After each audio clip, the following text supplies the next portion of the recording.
Magandang hapon po sa inyong lahat.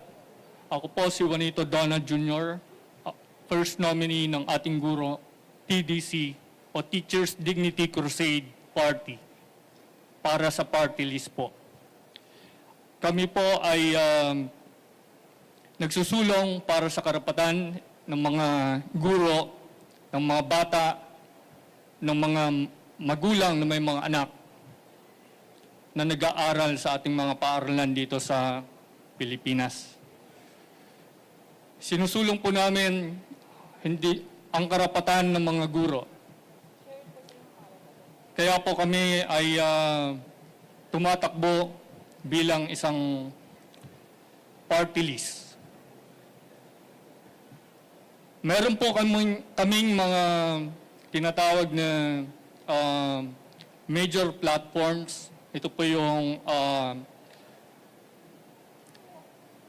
isulong ang karapatan ng mga guro,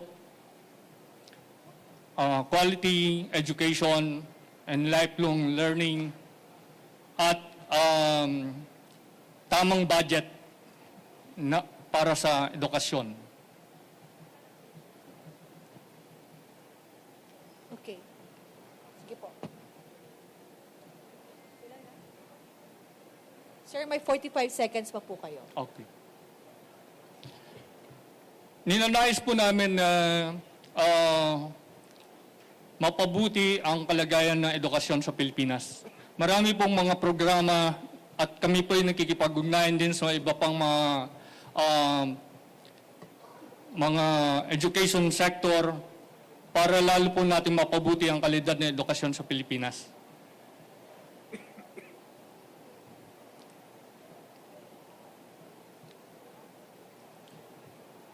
Kami po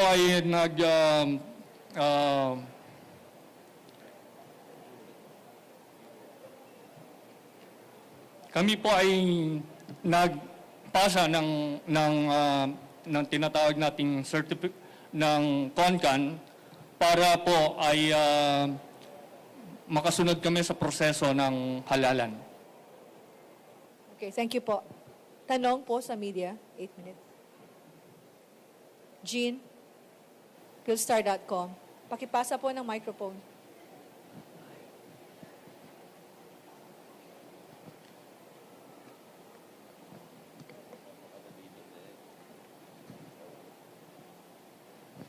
Good afternoon po. Sir, medyo marami-rami na rin po yung mga group na para sa teachers at education. Paano po kayo naiba? Naiba po kami kasi madalas po kami ay kinukonsulta ng iba pang mga grupo para po sa kalagayan ng edukasyon sa Pilipinas. Naiba din kami dahil kami po ay isang lehitimong party list ng education sector. Lehitimo sa kadahilan ng ang bumubuo ng party list ng ating guro TDC ay mga retired teachers, private school teachers, kasama din po yung mga employees at mga anak din po ng mga teachers at yung mga tinatawag nating mga education advocates. Hindi po kami tulad ng mga iba na parang mga kabuti na bigla na lamang naglabasan pagdating ng halalan.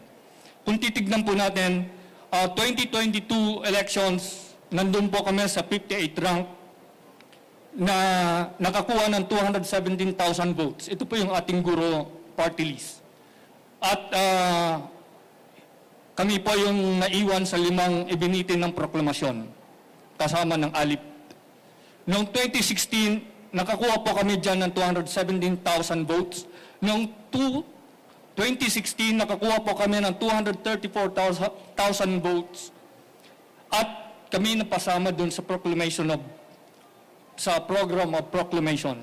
Kaya lang sa kasawihang palad, hindi po kami ang naiproklama. Bagamat ganun pa man, pinagpapatuloy pa rin ng ating guro, TDC, ang layunin para sa mga guro. At lalo po namin tinitignan ang kalagayan ng mga guro at meron naman po kaming tinatawag ng mga major platforms katulad na nabanggit ko kanina. At meron po kami napakaraming mga legislative agenda, hindi lamang para sa mga public school teachers, kundi para din sa mga private school teachers at mga kawani ng mga paaralan. Meron pa po magtatanong. Jean, follow up. Follow-up lang po. Yung 8 teachers gusto na i-review yung K-12 curriculum. Would you also do the same? Palagi naman po na lahat naman po ng mga ganyang mga pulisiya at mga programa na may kaugnayan sa edukasyon at para at para matumbok talaga ang tinatawag nating quality education para sa lahat at para sa mga bata ay kailangan talagang pag-aralan yung mga bagay-bagay na may kaugnayan sa lalong-lalo na yung K-12 program sa kayong mga matatag curriculum. Meron pa po magtatanong. Wala na po. Sir, okay na po.